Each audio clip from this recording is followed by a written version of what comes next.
Regensburg, Germany, August 17, 1943, 11:45 hours. Major Egon Hoffman stands beside his Messerschmitt Bf 109 G6 on the flight line at Regensburg Airfield, watching with undisguised amusement as intelligence officers brief his 3rd Schrug J-26 Staffel on the American bomber raid approaching from the west, and he listens with particular interest to descriptions of the escort fighters, including reports of the Ungainly Lockheed P-38 Lightning with its distinctive twin-boom configuration that the Luftwaffe pilots have privately nicknamed Der Gabelschwanz-Teufel, with more mockery than fear. Hoffman, a veteran of 47 aerial victories, including 23 four-engine bombers, considers the P-38 an awkward compromise aircraft, too large to maneuver with single-engine fighters, its twin engines presenting double the vulnerability to battle damage, its unconventional design suggesting American engineering prioritized novelty over proven fighter characteristics. What Major Hoffman cannot possibly know, what no Luftwaffe fighter pilot briefed on conventional fighter tactics could anticipate, is that within the next 3 hours, P-38 Lightnings from the 55th Fighter Group will destroy 11 aircraft from his Staffel, including his own 109, demonstrating combat capabilities that will force complete revision of German fighter doctrine, and proving that the Lightning's twin Allison V-1710 engines, concentrated nose armament of 4 50-caliber machine guns and 1 20mm cannon, turbocharged high-altitude performance exceeding 400 miles per hour at 25,000 feet, and operational range of 1,300 miles, create a fighter that can escort bombers deep into Germany, outrun any interceptor attempting pursuit, and destroy German fighters with firepower density no single-engine aircraft can match, transforming the P-38 from object of ridicule into the most feared American fighter over European skies. Before we jump back in, tell us where you're tuning in from. And if this story touches you, make sure you're subscribed, because tomorrow I've saved something extra special for you. The Luftwaffe's initial dismissiveness toward the P-38 Lightning stems from doctrinal assumptions about fighter design that German experience in the Spanish Civil War and early World War II campaigns appeared to validate. German fighter philosophy emphasizes agility, climb rate, and the ability to engage in turning combat where pilot skill and aircraft maneuverability decide outcomes. The Messerschmitt Bf 109, backbone of the Jagdwaffe throughout the war, exemplifies this approach, a compact, lightweight single-engine fighter optimized for climb performance and turning radius, mounting centralized armament that provides good accuracy but limited ammunition capacity. The Focke-Wulf FW-190, entering service in 1941, maintains similar philosophy while adding superior roll rate and diving speed that proved devastatingly effective against RAF fighters. The P-38 Lightning, by contrast, violates virtually every principle German fighter doctrine considers essential. The twin-engine configuration, mounting Allison V-171-10 engines in nacelles extending forward from the twin booms, creates an aircraft significantly larger and heavier than contemporary single-engine fighters. The P-38J weighs 17,500 pounds fully loaded compared to the Bf-109G's 7,500 pounds. The twin-boom design, positioning the pilot in a central nacelle between the engines with tail surfaces connecting the booms, creates a distinctive silhouette that German pilots initially assume makes the aircraft easy to identify and target. The tricycle landing gear, unconventional for 1943, suggests to German observers that American designers prioritize pilot convenience over combat performance. Oberlieutenant Franz Stigler, one of Hoffman's flight leaders with 28 victories, articulates the common Luftwaffe assessment of the P-38 during the morning briefing. The American twin-engine fighter is large, heavy, and presents an excellent target. Its size prevents the kind of aggressive maneuvering our 1009s and 190s execute routinely. When we engage, we exploit superior agility to achieve firing positions the Lightning cannot counter. The twin engines mean twice the vulnerability to damage, twice the maintenance requirements, twice the points of failure. American obsession with range and firepower has created an aircraft that excels at neither. This assessment, shared by virtually all German fighter pilots who have encountered P-38s during the early months of their deployment, reflects genuine tactical analysis based on limited experience, but it fundamentally misunderstands what the Lightning was designed to accomplish. The P-38 Lightning development history reveals an aircraft specifically designed to solve problems that German fighters never needed to address. Lockheed designed the aircraft in response to a 1937 U.S. Army Air Corps specification requiring a high-altitude interceptor capable of 360 miles per hour at 20,000 feet with endurance of 1 hour at maximum continuous power, requirements that essentially demanded twin-engine configuration to provide necessary power. The resulting XP-38 prototype, first flying in January 1939, demonstrated performance exceeding specifications while introducing technical innovations that would prove crucial in combat. Turbocharged engines maintaining power at high altitudes where German fighters struggled. Concentrated nose armament eliminating convergence issues inherent in wing-mounted guns, and counter-rotating propellers eliminating torque effects that complicated single-engine fighter handling. By August 1943, when the 55th Fighter Group deploys P-38H models to England for bomber escort duty, the Lightning has evolved through multiple variants addressing early technical issues. The P-38H incorporates improved turbo superchargers, more powerful Allison V171-1089/91 engines producing 1,425 horsepower each, and provisions for underwing fuel tanks extending range to 2,260 miles with drop tanks, performance that allows escort missions to targets anywhere in German-controlled Europe. The concentrated nose armament, 4 Browning M2.50 caliber machine guns with 500 rounds per gun, plus 1 Hispano 20mm cannon with 150 rounds, provides firepower density of approximately 4,000 rounds per minute, vastly exceeding the 1,800 rounds per minute typical of German fighters. Lieutenant Colonel Jack Jenkins, commanding the 55th Fighter Group's 38th Fighter Squadron, understands that the P-38's capabilities differ fundamentally from what German fighter pilots expect based on their experience with single-engine fighters. Jenkins, a pre-war Army Air Corps pilot who flew P-38s in North Africa before transferring to the European theater, emphasizes in his squadron briefings that Lightning pilots must exploit their aircraft's unique advantages rather than attempting to dogfight with German interceptors.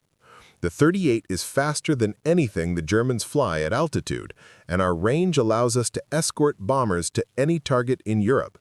We don't turn with 109s or 190s.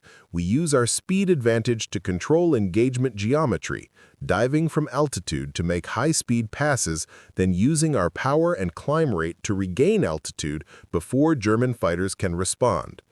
Our nose guns mean that when we achieve firing position, we can deliver concentrated fire that destroys targets with brief bursts. Captain Robert Milliken, flying P-38H Lucky Lady in Jenkins' squadron, exemplifies the American P-38 pilot who has internalized these tactical principles through training that emphasizes the Lightning's strengths while accepting its limitations. Milliken, a Michigan native who learned to fly in civilian aviation before the war, underwent 6 months of fighter training, including extensive gunnery practice and tactical exercises specifically designed for P-38 operations. His crew chief, Technical Sergeant Michael O'Malley, maintains Lucky Lady with obsessive attention to the Allison engine's temperamental cooling systems and turbocharger operation, understanding that the P-38's performance advantages disappear if mechanical issues force operation at reduced power settings. The August 17th mission, escorting B-17 Flying Fortresses attacking the Messerschmitt factory at Regensburg, represents the deepest penetration into Germany American fighters have yet attempted, a mission that tests whether P-38 range and performance can protect bombers throughout an operation lasting over 6 hours from takeoff to landing. The 55th Fighter Group launches 48 P-38s from their base at Newthamstead, England at 0940 hours, climbing to 27,000 feet to rendezvous with the bomber stream over the English Channel. The mission profile calls for the P-38s to escort the bombers to the target, provide cover during the bombing run, and escort withdrawing bombers as far as fuel permits, a mission profile impossible for German fighters whose limited range restricts them to operations near their bases. Major Hoffman, scrambling with his staffel at 1140 hours after radar detects the approaching American formation, climbs toward the expected intercept point with absolute confidence that his experienced pilots will achieve the same success against American heavy bombers they have consistently demonstrated throughout the past year. His tactical plan emphasizes the standard Luftwaffe approach to bomber interception, aggressive head-on attacks against bomber formations to break up their defensive boxes, followed by systematic destruction of individual bombers separated from mutual support. The presence of P-38 escorts complicates this plan but doesn't fundamentally change it, because Hoffman's experience suggests that aggressive 109s and 190s can force American escorts into defensive maneuvering that allows other German fighters to attack the bombers. What Hoffman doesn't anticipate, what his experience provides no basis for understanding, is how effectively P-38s operating at 28,000 feet can control the tactical situation through superior speed and altitude advantage.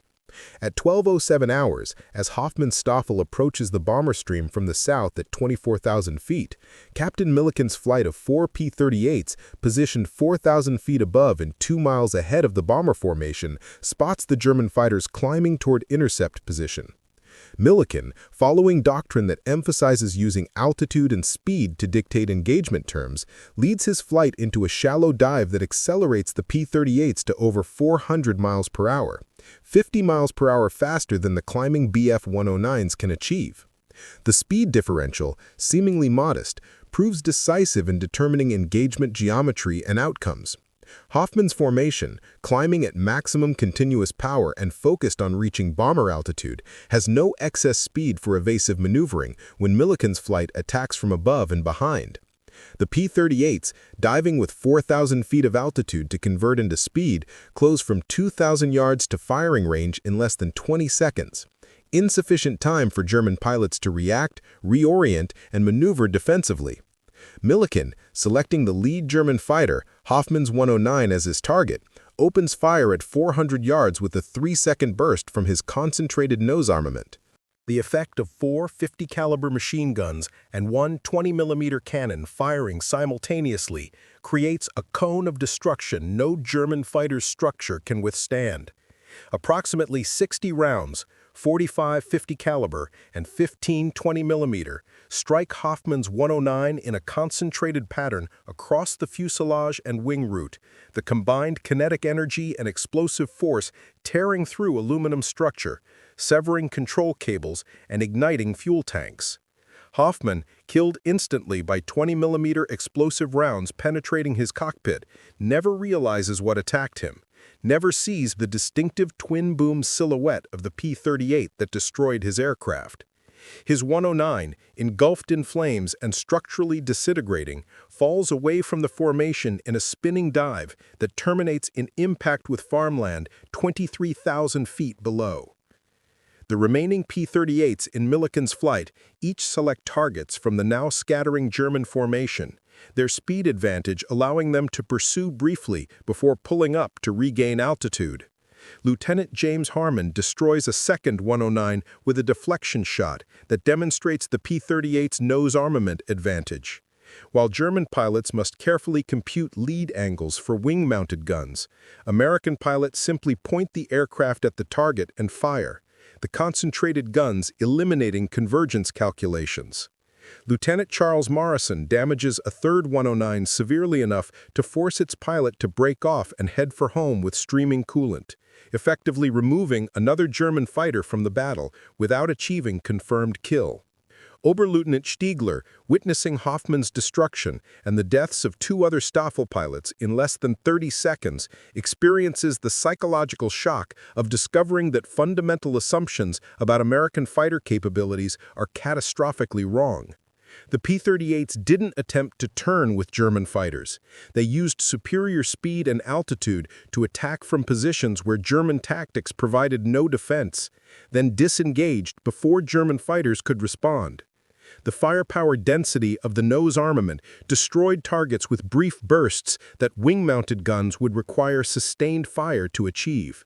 Most disturbing, the P-38s demonstrated they could engage when conditions favored them and disengage when threatened, their speed advantage making pursuit futile. The tactical aftermath of the initial engagement sees Stiegler attempting to rally the surviving German fighters for renewed attacks against the bombers, but the P-38 presence fundamentally disrupts German attack doctrine. Every attempt to position for bomber attacks exposes German fighters to diving attacks by P-38s operating with altitude and speed advantages, forcing German pilots to maneuver defensively rather than pressing attacks. The psychological impact of knowing that P-38s can engage at will while German fighters cannot force engagement or escape proves as significant as the actual combat losses, creating hesitancy that prevents aggressive bomber attacks. The bombing of Regensburg proceeds with far fewer German interceptors reaching firing positions than on previous deep penetration raids, the P-38 escort proving devastatingly effective at disrupting Luftwaffe tactics. Captain Milliken's flight alone engages German fighters 4 times during the 3-hour mission, destroying 3 confirmed and damaging 2 others, while losing no P-38s to German fighters. The entire 55th Fighter Group destroys 18 German fighters confirmed, with probable destruction of 9 more, losses of 2 P-38s to German fighters representing exchange ratio of 9-to-1 in favor of the Americans. The technical advantages the P-38 demonstrated at Regensburg extend beyond simple performance metrics to encompass operational capabilities that German single-engine fighters cannot match. The Lightning's range, enabled by efficient turbocharged engines and provisions for drop techs, allows escort throughout missions lasting 6 hours. German fighters, limited to 90-minute endurance, must land for refueling while fresh P-38s continue escort duty. The twin engines provide redundancy that allows damaged P-38s to return home on one engine. German fighters suffer single-point failure, where engine damage typically proves fatal. The concentrated nose armament eliminates the harmonization issues and ammunition limitations that plague wing-mounted gun installations. The pilot accounts from both sides reveal the human dimension of the P-38's impact on air combat over Europe. Technical Sergeant Michael O'Malley, greeting Captain Milliken upon his return to Nothamsted, counts 23 bullet holes in Lucky Lady's structure, evidence of German defensive fire that failed to prevent Milliken from destroying 3 enemy fighters and completing the 6-hour mission. O'Malley's maintenance log records that despite battle damage and intensive operation, both Allison engines function within normal parameters, requiring only routine service and repair of non-critical damage before the aircraft returns to combat status. Lieutenant Franz Weber, one of the few survivors from Hoffman's staffel, provides German perspective in his debriefing report. The American twin-engine fighters attacked from altitude with speed we could not match. Their concentrated firepower destroyed Hoffman's aircraft with a single burst. When we attempted to engage, they simply accelerated away, and our 109s could not catch them. When we returned to attack bombers, they dove on us again from above. We could neither force them to fight on our terms nor escape their attacks. This is not the same aircraft we encountered in previous months. Either the Americans have improved their tactics dramatically, or they are flying new variants with significantly better performance. The evening analysis at Luftwaffe Fighter Command Headquarters struggles to reconcile the day's losses. 24 fighters destroyed or damaged beyond repair, including experienced squadron and flight leaders with pre-existing assessments of P-38 capabilities. The intelligence summary distributed on August 18th acknowledges that American P-38 escort fighters demonstrate performance characteristics superior to previous estimates, including high-altitude speed approaching or exceeding our best fighters, endurance allowing escort throughout deep penetration missions, and firepower adequate to destroy our aircraft with brief bursts. recommend immediate tactical evaluation and revision of engagement doctrine. The Luftwaffe's tactical response to the P-38 threat develops rapidly throughout late August and September 1943 as fighter commands across Germany receive detailed reports about the Lightning's combat performance and attempt to develop countermeasures that might neutralize American advantages. General Lieutenant Adolf Galland, commanding the Luftwaffe fighter arm, personally reviews combat reports from Regensburg and subsequent engagements, recognizing that the P-38 represents a category of threat German fighter doctrine never anticipated, a twin-engined fighter that performs like a single-engined aircraft at high altitude while possessing range and firepower advantages that negate traditional German tactical responses. Galland's directive, distributed to all fighter units on August 25th, acknowledges the magnitude of the problem while offering limited solutions. American P-38 fighters possess performance characteristics that make conventional engagement tactics ineffective. Their high-altitude speed equals or exceeds our best fighters. Their range allows continuous bomber escort, and their concentrated firepower achieves rapid kills. Recommended tactics include avoiding engagement above 23,000 feet where P-38 performance advantage is maximum, attacking bombers during intervals when escorts must return to base for refueling, and employing superior numbers to overwhelm individual P-38 formations. All pilots are reminded that the twin-boom configuration, while distinctive, does not indicate vulnerability. These aircraft must be treated as peer threats, requiring full tactical commitment. The implementation of these tactical adaptations proves difficult because they require German fighters to cede initiative to American escorts, accepting limitations on when and where interceptions can occur. Oberleutnant Josef Priller, commanding JG-26 after assuming command following heavy losses in August, describes the frustration in his September war diary. We must now wait for favorable conditions rather than attacking bombers at will. The P-38s control the altitude band where interceptions are most effective, and their range means they are always present when bombers penetrate our defensive zones. When we attempt to engage under unfavorable conditions, we suffer casualties without inflicting corresponding damage on bomber formations. The psychological transformation of Luftwaffe attitudes toward the P-38 occurs remarkably quickly, the aircraft's nickname evolving from mockery to respectful fear. By September, German pilots universally referred to the Lightning as der Gabelschwanz Teufel, the fork-tailed devil, with genuine apprehension rather than dismissive humor.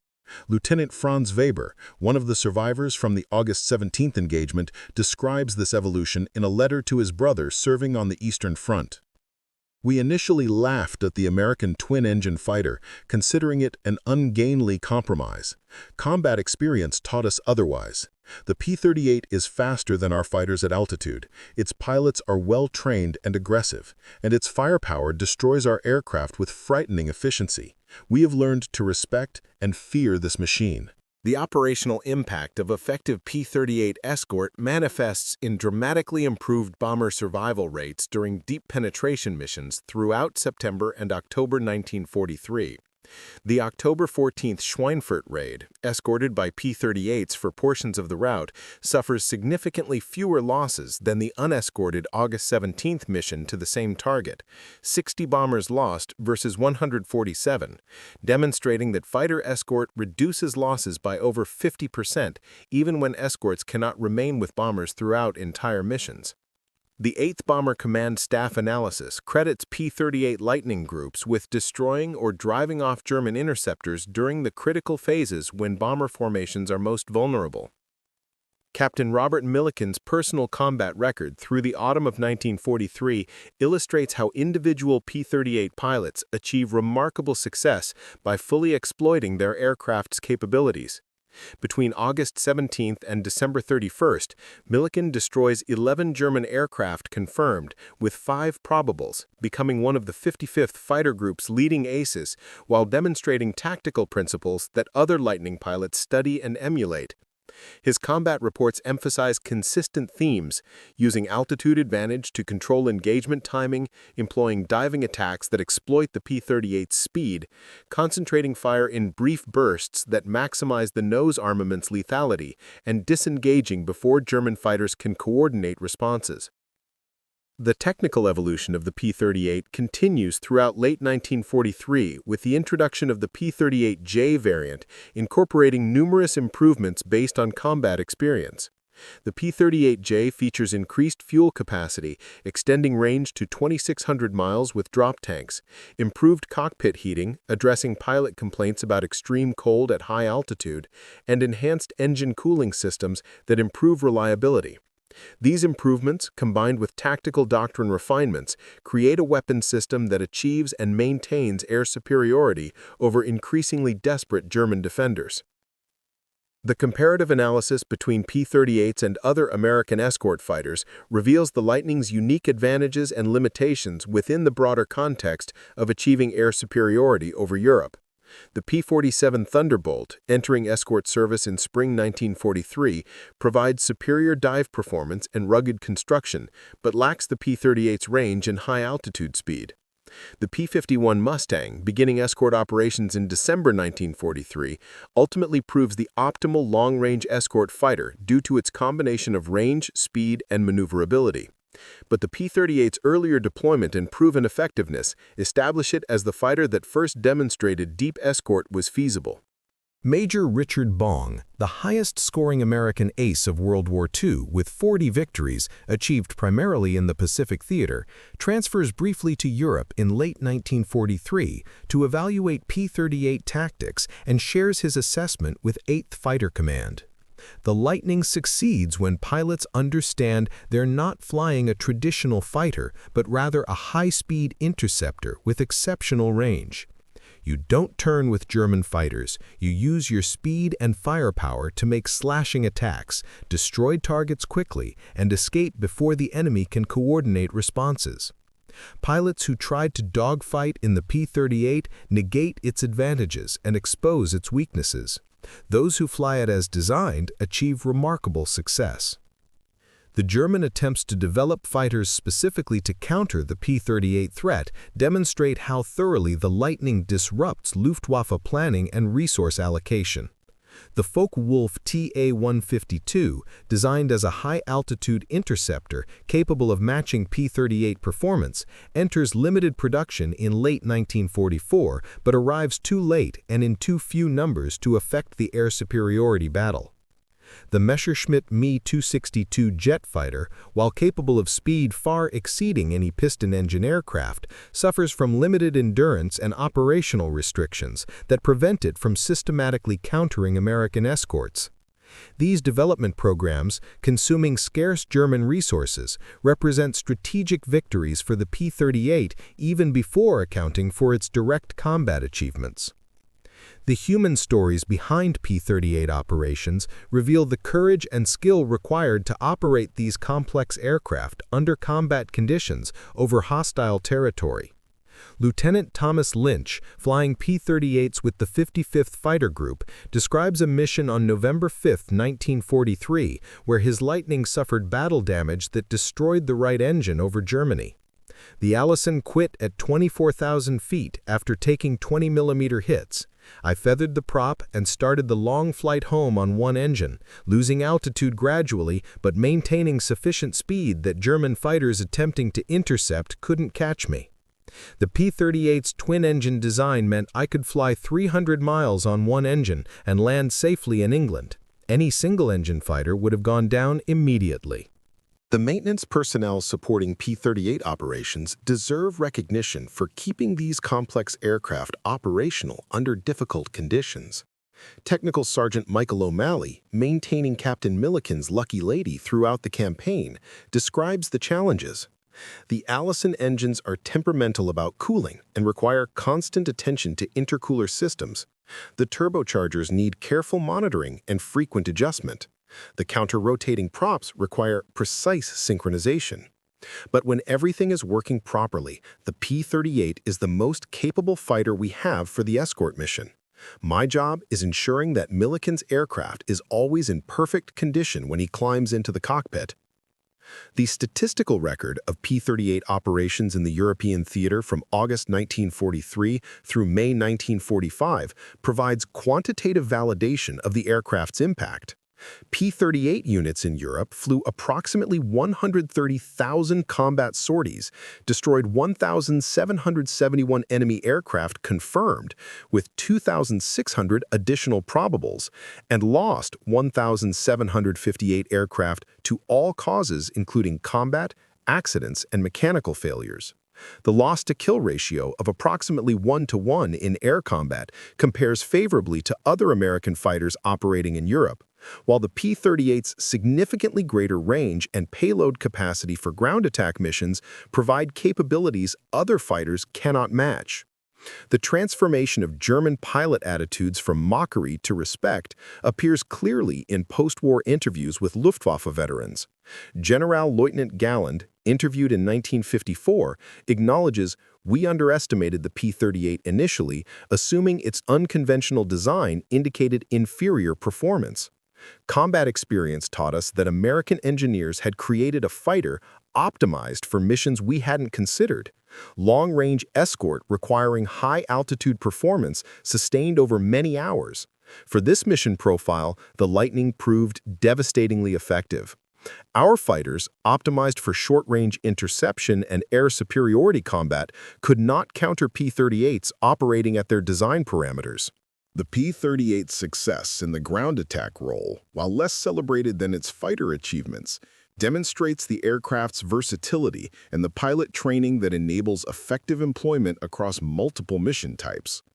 The concentrated nose armament proves devastatingly effective against ground targets, locomotives, trucks, bridges, and tactical targets that other fighters must attack with less accurate wing-mounted guns. The P-38's speed and ruggedness allow pilots to make low-altitude attacks and escape before ground defenses can respond effectively. The 474th Fighter Group, specializing in ground attack missions while maintaining fighter capability, destroys thousands of German vehicles and rail assets during 1944–45, demonstrating that the fork-tailed devil excels at multiple roles. The final evolution of P-38 tactics in Europe during 1944–45 sees Lightning groups increasingly focusing on ground attack and tactical support missions as P-51 Mustangs assume primary escort responsibility. This transition reflects not P-38 inadequacy, but rather optimal resource allocation. The P-51's superior maneuverability and slightly better high-altitude performance make it ideal for pure fighter missions, while the P-38's ruggedness, firepower, and twin-engine redundancy prove valuable for missions where ground fire presents significant threats. The pilots who fly these ground attack missions face dangers different from, but equal to, air combat, with German flak and small arms creating constant hazards. The legacy of the P-38 Lightning in proving that unconventional fighter designs could achieve success when optimized for specific mission profiles influences post-war fighter development across multiple nations. The recognition that twin-engine fighters could perform air superiority missions, that concentrated nose armament provided advantages over wing-mounted guns, and that range often mattered more than pure maneuverability, shaped design decisions for decades. The F-14 Tomcat, F-15 Eagle, and F-22 Raptor, all mounting nose-concentrated armament and emphasizing speed over turning performance, trace conceptual lineage to principles the P-38 validated in combat. The veterans of P-38 operations in Europe, reuniting at squadron reunions decades after the war, share memories of the aircraft that carried them through some of the most intensive air combat of World War II. Captain Robert Milliken, reflecting in a 1980s interview, summarizes the P-38 experience. The Lightning wasn't the most elegant fighter or the most maneuverable, but it was the aircraft that could take us to Berlin and bring us home. It could outrun anything the Germans flew when we needed to disengage. Its guns could destroy enemy fighters with single bursts, and its twin engines saved countless pilots who would have died in single-engine aircraft after battle damage. We called it the fork-tailed devil, and it earned that name through performance that exceeded every expectation. The technical achievement represented by the P-38 Lightning, designing and producing a twin-engine fighter that performed comparably to single-engine aircraft while providing range and firepower advantages, demonstrates American engineering excellence under wartime pressure. Lockheed's design team, led by Clarence Kelly Johnson, solved seemingly impossible problems in aerodynamics, propulsion, and armament integration to create an aircraft that looked wrong on paper but proved devastatingly effective in combat. This achievement, accomplished while simultaneously developing other aircraft types and expanding production capacity, marks one of American aviation's greatest accomplishments. The German recognition of P-38 effectiveness appears in captured documents and post-war assessments that acknowledge American fighters fundamentally changed the air war over Europe. A Luftwaffe technical intelligence report from March 1944 concludes, "The P-38 Lightning represents American design philosophy that sacrifices traditional fighter characteristics for mission-specific optimization. The result is an aircraft that dominates in its intended role, long-range escort and high-altitude interception, while accepting limitations in pure dogfighting capability. Our attempts to counter this aircraft through tactical adaptations have proven largely ineffective. Superior production, pilot training, and operational employment by American forces mean the P-38 and other American fighters have achieved air superiority we cannot contest." The final accounting of P-38 contributions to Allied victory in Europe encompasses both quantifiable achievements and intangible impacts that resist statistical measurement. The 1,771 German aircraft destroyed represent physical elimination of Luftwaffe combat power. The successful escort of thousands of bomber missions enabled strategic bombing that crippled German war production. The psychological impact of demonstrating that American fighters could operate over Germany with relative impunity contributed to the erosion of German military and civilian morale. And the validation of design concepts that informed post-war fighter development influenced aviation for generations.